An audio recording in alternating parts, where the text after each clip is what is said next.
Touchdown Warriors! If you're a fan of KIF football, the voice of Fig Mitchell is unmistakable.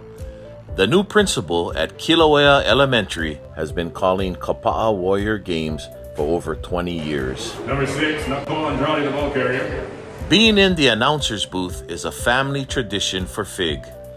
His father, Fig Mitchell Sr., is a Kauai broadcasting legend whose voice and image lit up the radio and TV airwaves in the 80s and 90s. Unless something major happens. With Khan in the... My father definitely had a passion for Kauai sports. Sports in general, but definitely a special place for Kauai and the youth of Kauai.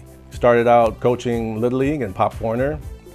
Later got an opportunity to get involved in radio with Jay Robertson over at KUAI. Later with Kong, part of the morning show, doing all sorts of things. You know, everybody grew up in the morning with them saying, "Aloha kakahiaka, how's it, Genge?" You know, that was a regular for everybody in the morning. He ended up writing for the Kauai Times. He had a couple columns in the Kauai Times for local sports and an editorial on sports. But you know, sports was his life for Kauai, and everything was about making the kids feel like superstars, about making these little kids on Kauai feel like they were on top of the world. 7 minutes to game time, and behind me, that fine bunch of Norman Hope, that outstanding bunch of Minahunis, led by the giant Matt Taba, Greg Gonzalez, Mr. Basketball from the east side, number 33, joined by the giant Paul Peverly, shaking bait Kalani Packard, 35, the ball handler. Into the ball game, number 42, the heat-seeking missile, Jarvin Peralta. The ultimate animal, the sophomore, Matt Gonzalez. The horse in the middle is 42, Hanale Kanoho, 6 feet, 205. Everything was about creating this atmosphere where kids could feel like superstars. To this day, people still come up to me and talk to me about the names he gave their kids, or now they're all grown up and they share with me their names. And when you think of the nicknames, man, the nicknames. Some of them he took a long time to think about, some of them just popped into his head. You know, you had things like Fast Freddy Rivera and Nellie, Sweet Nellie. You had the Battleship and the Love Boat. You had the Wall, the Glove, Legs, the Dragon, the Shaman.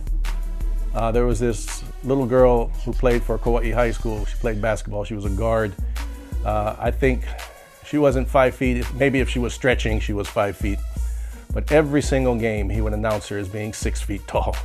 It was awesome. I think he gave her the name Ace. My wife and I sometimes think about what names he might have given our kids, but who knows. But yeah, the names, those were special. Made kids feel like superstars.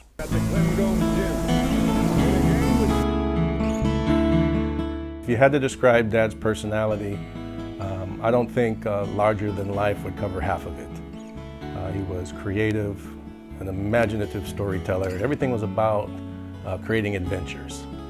From me as a child growing up, everything was an adventure, to going into sports and the things he did, where he took little kids from a little island and created this world where they felt like they were in the World Series or in the finals of the NBA championship. It was all about creating those stories, and he did it from when he was a kid all the way up to when he was an adult, and I think that really helped him in the broadcasting arena.